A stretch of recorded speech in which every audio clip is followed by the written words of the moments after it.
So then we got finally we got the extra deck here. Number 32 Shark Drake, an amazing card. You can really do some great power plays, destroy an opponent's monster, bring it back, reduce its attack by 1,000, and then attack it again. It's really aggressive. It's really fun to use, and it's kind of messed up. Chaos number 32. His effect only activates when your life points are 1,000 points or lower. But when you do, you get to when it kills a monster, you could bring it back and then decrease its attack to 0. So instead of 1,000, it'll just go straight down to 0. And then you can attack it again, I believe. Yeah. So it's really beast card, but once again, really hard to use at times. Then we got the rank 3s. So we got one of his originals, the Submarine Carrier Arrow Shark. Its effect is kind of weird because it's hard to use because Shark doesn't banish like that. But we usually use his anime effect because it's the only effect that you can really use, honestly. So its anime effect is you can detach one overlay unit to inflict 400 points of damage to your opponent for each card in your hand. So once again, a lot of burn. It's super aggressive card. It's really messed up. 400 for each. If you have 5, that's 2,000 points of damage right there just for detaching for no reason. So super aggressive card. That's all I can really say about that. And we got the original Black Ray Lancer.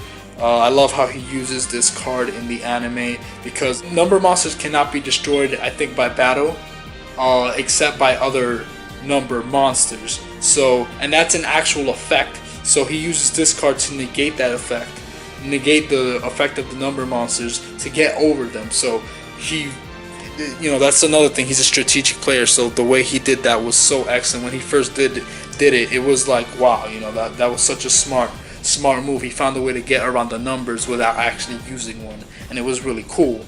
So he's a very smart guy. I got Shark Kaiser.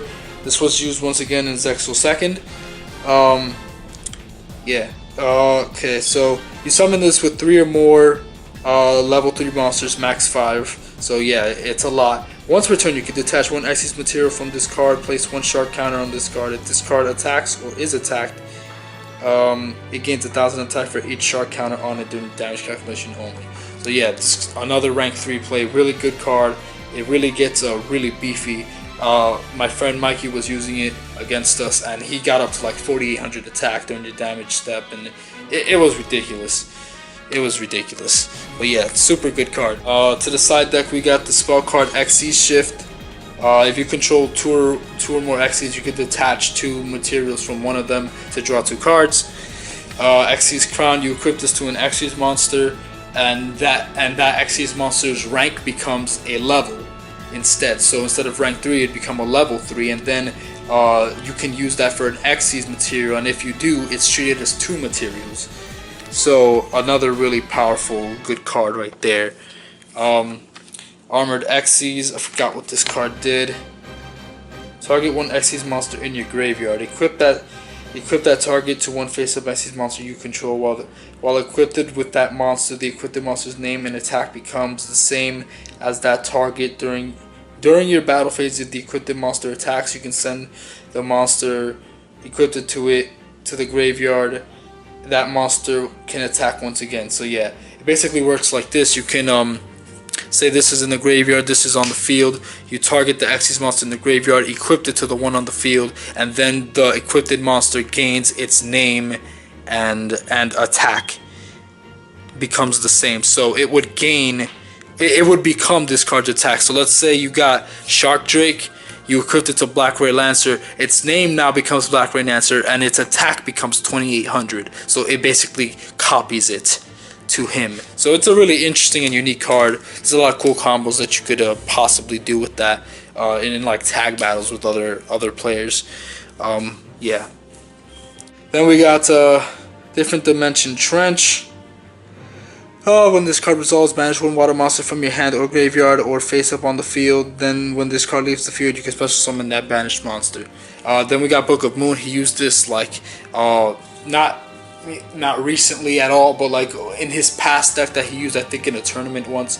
So yeah, Book of Moon, Underwater Snow Prison. It basically just says you can banish one water monster, and if it one monster in general, any monster, which is stupidly broken already, just because you could banish anything.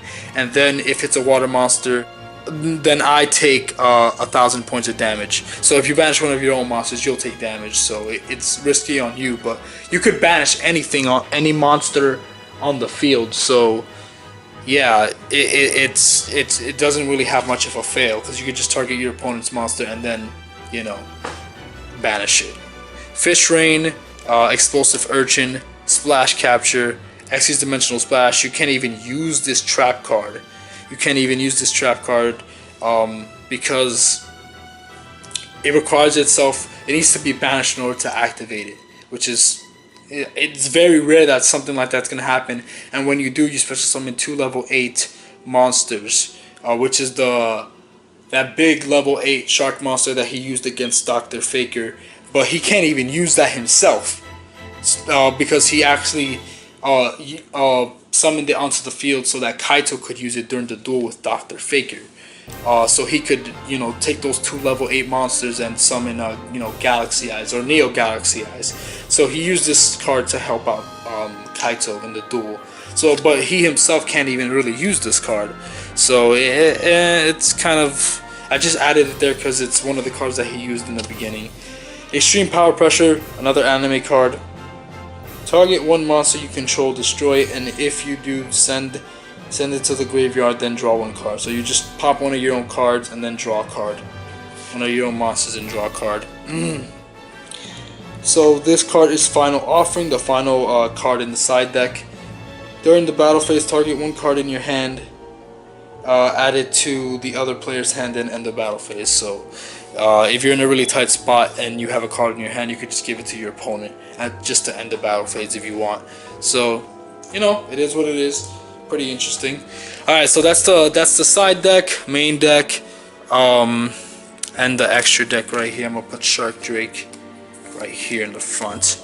But yeah, so that's the deck, guys. I hope you enjoyed it. Once again, one of my favorite decks. I can't wait to get to version 2 or the Nash deck profile as well, which is the Barian version of his deck, which is really aggressive and strong.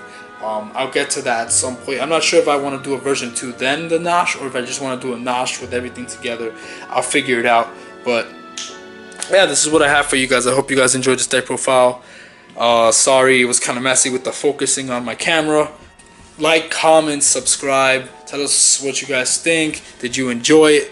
Write down on the comment section below what other character decks you want to see. Coming up next is the Kaito Tenjo version 1 deck profile, which I'm going to record right after this one.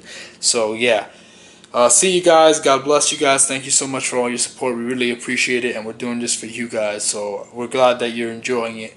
Alright guys, gotcha! We have Red Dragon Archfiend, the main card. We have Red Nova Dragon, or Scarlet Nova Dragon. We have Majestic Red Dragon. We have Crimson Blader, and we have Explorer Dragon. Those are his extra deck cards. He doesn't run a lot of extra deck cards. Saying that we only usually goes for Red Dragon